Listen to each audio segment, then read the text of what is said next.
அஸ்ஸலாமு அலைக்கும். இன்றைக்கி சண்டே.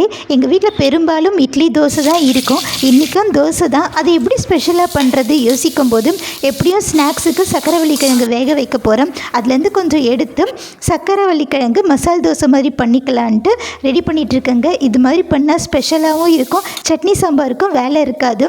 அதுக்காக கொஞ்சம் சக்கரவள்ளி கிழங்கை வேக வச்சுருக்கேன். இப்போ ஒரு கடாய் வச்சு எண்ணெய் ஊற்றி கருவேப்பிலை, வெங்காயம், பூண்டு, மஞ்சள் தூள், மிளகாய் தூள், தனியாத்தூள், கரம் மசாலா தூள், வேக வச்ச சக்கரவள்ளி கிழங்கு, உப்பு, பெருங்காயத்தூள், கொத்தமல்லி தழை, கொஞ்சம் ட்ரையாக இருக்க மாதிரி இருந்தது. தண்ணி ஊற்றி நல்லா வதக்கி விடுங்க.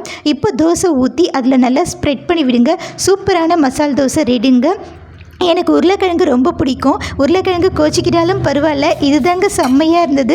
டேஸ்ட்டு வைஸும் சரி, ஹெல்த் வைஸும் சரி, இதுதான் பெஸ்ட்டு. கண்டிப்பாக ட்ரை பண்ணி பாருங்கள். குழந்தைங்களுக்கு ஹை ஃபைபருங்க, இது ட்ரை பண்ணி பாருங்கள். ஓகே ஃப்ரெண்ட்ஸ், பாய். சப்ஸ்கிரைப் பண்ணிடுங்க மறக்காமல்.